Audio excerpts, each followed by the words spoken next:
আমি তো হাসিনা সরকারকে স্বৈরাচার বলি, দ্ব্যর্থহীন ভাবে বলি, সেটার সঙ্গে যদি আপনি একমত হন তাহলে definitely Hasina is a better স্বৈরাচার।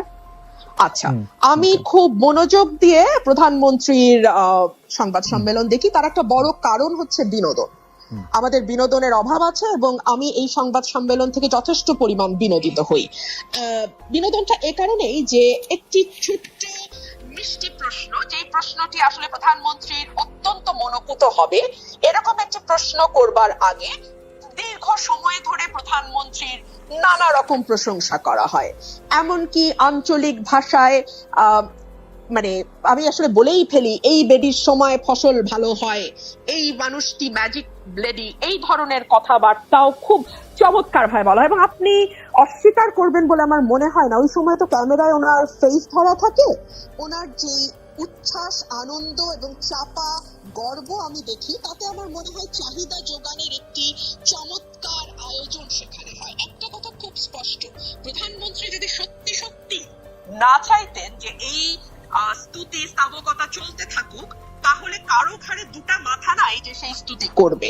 উনি ভালোবাসেন বলেই এই স্তুতিগুলো হয়।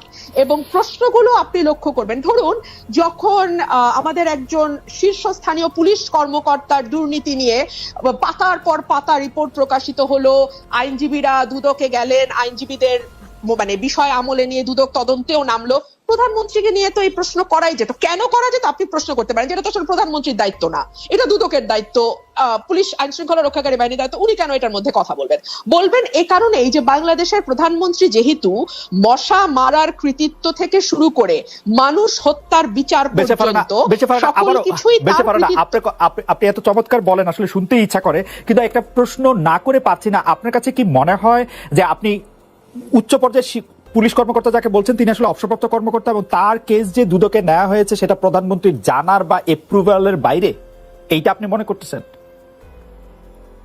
না, তার জানার বা অ্যাপ্রুভালের বাইরে না, কিন্তু তিনি জেনেছেন এবং অ্যাপ্রুভ করতে বাধ্য হয়েছেন। কারণ এইটুকু আইওয়াশ না দিলে না না না এখনো চোখের পর্দা কিছুটা আছে, ওই পর্দা। তবে উনি মানে পুলিশ কর্মকর্তার কথা বলছি, উনি কতটা খোলা হাতে বের হতে পারবেন সেটা একটা প্রশ্ন।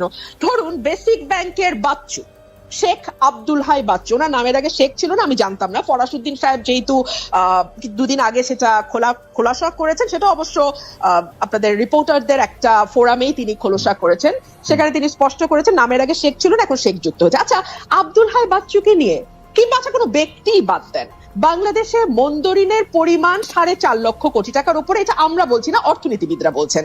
এই মন্দরিন কাদের কারণে হয়েছে, তাদের সুবিধা দিতে হয়েছে, এটা আমরা বাংলাদেশে যারা আছি সবাই জানি। আচ্ছা, ধরুন একজন ঋণ খেলাপি, তিনি মাত্র 2% ডাউন পেমেন্ট দিয়ে তার ঋণটি রেগুলার করে ফেলতে পারবেন। অথবা ধরুন একজন ব্যাংকের পরিচালক, যার আগে মেয়াদ ছিল 3 বছর, সেটা এখন বাড়িয়ে 9 বছর ছিল, প্রথমে পার্লামেন্ট এসেছিল 9 বছরের দাবি নিয়ে, সেটা আবার অটো কেউ দাবি না করতে 12 বছর করে ফেলা হয়েছে। এইগুলো নিয়ে কি ওনাকে প্রশ্ন করা যায়? আজ পর্যন্ত কোন সাংবাদিককে প্রশ্ন করতে দেখেছি? আচ্ছা, আমি আপনাকে একটু বলতেই চাই, একটু বলি যে আসলে প্রধানমন্ত্রী শেখ হাসিনাকে এই বিষয়ে স্পেসিফিকলি প্রশ্ন করা হয়েছে, তিনি এটা নিয়ে উত্তর দিচ্ছেন যে সাংবাদিকদের তিনি আহ্বান জানাইছেন যে আপনারা আমাকে তালিকা দেন কার কার কার কার কার কার ব্যাপারে আপনারা কি জানতে পারছেন, আমি চেষ্টা করতেছি, এবং এই প্রশ্ন করা হয়েছে, আমি শুনছি। তাহলে আমার উত্তর হবে কতটা এড়ানো। আপনারা যেটা বলছিলেন যে এত স্পেসিফিক উত্তর কেউ কি দেয় বা প্রশ্ন এড়িয়ে যায়, এর চেয়ে সুন্দর এড়ানো আর কি হতে পারে? তালিকা দেয়া কি সাংবাদিকের দায়িত্ব? দুদক কি করে? এসবি, ডিবি, এনএসআই, ডিজিএফআই, তারপরে আপনার কি বলে, সরি, এনএসআই, ডিজিএফআই তো দায়িত্ব না, বাংলাদেশ ফাইন্যান্সিয়াল ইন্টেলিজেন্স ইউনিট তারা কি করে, বাংলাদেশ ব্যাংক কি করে, এটা দেখার দায়িত্ব কি সাংবাদিকের? এই উত্তরটা দেওয়ার মানে কি জানেন? ইটস আ ক্লিয়ার মেসেজ, দ্বিতীয় দিন আর এই প্রশ্ন করবেন না।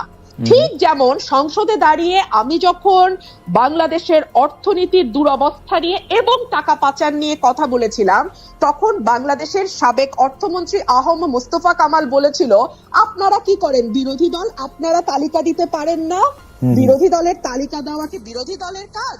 তখন আমি বলতে বাধ্য হয়েছিলাম, আপনার পাশে যে ফরেন মিনিস্টার বসে আছে তার কাছে তালিকা আছে বলে তিনি স্বীকার করেছেন, অ্যাটলিস্ট কয়েকজনের নাম, মানে কয়েকজনের তথ্য তিনি জানেন, অন্তত তার কাছ থেকে তালিকা নিয়ে বিসমিল্লাহটা করেন।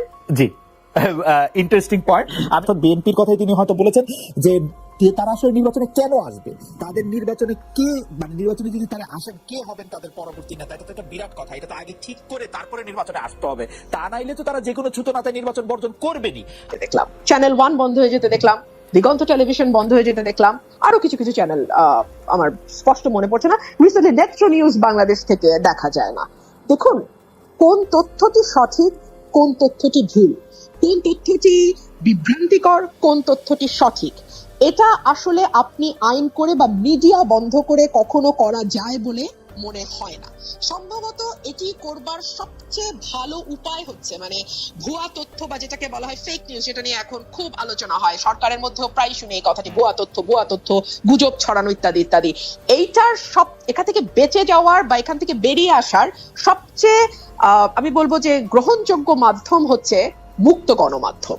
আপনি গণমাধ্যমকে স্বাধীন করে দিন, আপনি তাকে লিখতে দিন, তাকে তথ্য প্রকাশ করতে দিন।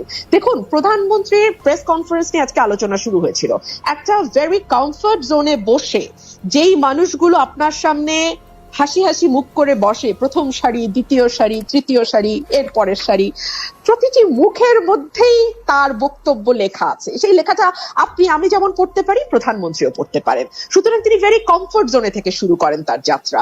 আচ্ছা ধরুন অর্থনীতি নিয়ে তো আলাপ হচ্ছিল, ফার্মার্স ব্যাংক আর বেসিক ব্যাংক, তাই না? এই ফার্মার্স ব্যাংক নিয়ে আমি কি বলছি সেটা তো একটা বিরোধী দলের কর্মী অনেক কথাই বলি, বাদ দেন। আমাদের সাবেক অর্থমন্ত্রী আবুল মাল আব্দুল মুহিত বলেছিলেন আস্ত একটা ব্যাংকেই গিলে ফেলা হচ্ছে এবং এই ব্যাংকটা করাই হয়েছে লুটপাটের উদ্দেশ্যে, এই ফার্মার্স ব্যাংক। মহিউদ্দিন খান আলমগীর টিকির একটা চুলো ধরা পড়েনি, তো সেটা নিয়ে কি কোনোদিন ভুলেও কোনো সাংবাদিক প্রধানমন্ত্রীকে প্রশ্ন করা তো দূরেই থাক, কোন রকম কোনো আলোচনা আশপাশ দিয়ে কথা না কিচ্ছু হয়নি তো? কিংবা ধরুন অনেক রকম উন্নয়নের যে এত বয়ান, হ্যাঁ এত মানে রোল মডেল হয়েছি আমরা, আমাদের ঘর থেকে বেরোলেই এখন শুধু উন্নয়ন আর উন্নয়ন, এত কথা বলা হয় উন্নয়ন নিয়ে, মাথা পিছু আয় নিয়ে গর্ব করা হয় ইত্যাদি ইত্যাদি। প্রধানমন্ত্রীকে কি একবারও প্রশ্ন করা হয়েছে?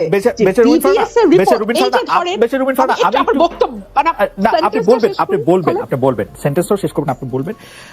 আপনি সংসদ সদস্য ছিলেন, সংসদে আপনি 4 বছর থেকেছেন, আমি দায়িত্ব নিয়ে বলছি, আমি জেনে বলছি, আপনার বক্তব্য প্রধানমন্ত্রী শেখ হাসিনা উপভোগ করেছেন। আপনি তাকে তীক্ষ্ণ ভাষায় সমালোচনা করেছেন, প্রশ্ন করেছেন, আপনাকে যেন যথেষ্ট পরিমাণে সময় দেওয়া হয় সেই জন্য তিনি চিফ হুইপদের নিশ্চিত করেছেন যে আপনি যাতে যথেষ্ট পরিমাণে সময় পান, এই মেসেজ যেন স্পিকারের কাছে যায়। এই কারণ তিনি হচ্ছেন যে মানে ব্যাপারটা কিন্তু আপনার কথাও যে তিনি খুব মানে আপনি যেভাবে বলছিলেন যে খুব মুগ্ধ হয়ে খুব একটা ফেভারেবল পজিশনে বসে, ব্যাপারটা কিন্তু এরকম না। এবং আপনি যেই কথাগুলি বলছিলেন, আমি শুধু মন্তব্যটি করে রাখি, সেই প্রশ্ন করা হয়েছে ফার্মার্স ব্যাংক নিয়ে, তাকে প্রশ্ন করা হয়েছে মহিউদ্দিন খান আলমগীরকে নিয়ে প্রশ্ন করা হয়েছে, এই প্রশ্নগুলি তাকে করা হয়েছে আসলে।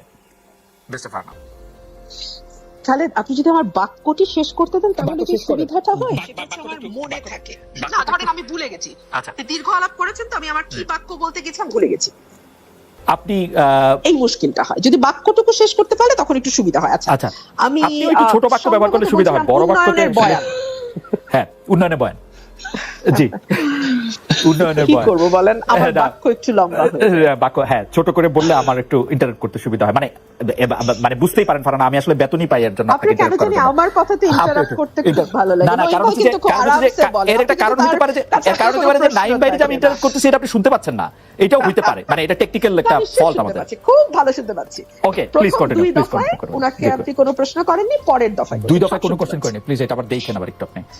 ঠিক আছে, উন্নয়ন নিয়ে দীর্ঘ বয়ান আছে এবং তার যে বক্তব্য তিনি দিয়েছেন সেখানে তিনি এক জায়গায় দাবি করেছিলেন মাতৃমৃত্যু, শিশু মৃত্যু এবং গড় আয়ু 3টি বেড়েছে। বিবিএস এর রিপোর্ট বলছে এই 3টি আপনি যদি 2021 সাল থেকে শুরু করেন, ক্রমাগত মাতৃমৃত্যু বলেন, শিশু মৃত্যু বলেন এবং গড় আয়ু কমে আসা বলেন, আমাদের সূচকগুলো খারাপ অবস্থায়, এগুলো নিয়ে তাকে কোনো প্রশ্ন করা হবে না। কিংবা ধরুন আমাদের যে গিনি সহ বৈষম্য বাড়ছে, এই বিষয়গুলো নিয়েও কখনো তার দৃষ্টি আকর্ষণ করা হয় না। সংসদে আচরণ হবে, কেন কিন্তু বেচারুমিন ফারহানা, শেখ হাসিনার উপর আক্রমণটা রিপিটেড, শেখ হাসিনার উপর আক্রমণটা রিপিটেড 15 আগস্টের পরে 21 আগস্টের পরে কোটালীপাড়া পর অনেকগুলো আর কি। যাই হোক, আমি যে প্রশ্নটি করতে চাইছিলাম সেই প্রশ্ন, বিলিয়নিয়ার উৎপাদন করে এবং ফোর্বস পত্রিকায় সেই বিলিয়নিয়ারের ছবি ছাপা হয়। আমরা এখন এতই উন্নত জাতি, কারণ 50 বিলিয়ন ডলার একটা খাত থেকে এক্সপোর্টও করে বেরসা ফারহানা, 50 বিলিয়ন ডলার একটা খাত থেকে এক্সপোর্টও করে। নো ডাউট 50 বিলিয়ন ডলার একটা খাত থেকে এক্সপোর্ট যে দেশে হয়, সেই দেশে বিলিয়নের আরো কয়েকজন থাকার কথা। হ্যাঁ, সেটা বানাতে গিয়ে আমাদের বৈষম্য যখন 0.49 গিয়ে থাকে, তীব্র বৈষম্য হয়, সেই জায়গাগুলোতে যদি ফোকাস করতেন এবং একটা সুষম উন্নয়ন নিশ্চিত করতেন তাহলে ভালো হতো। ইত্যাদি।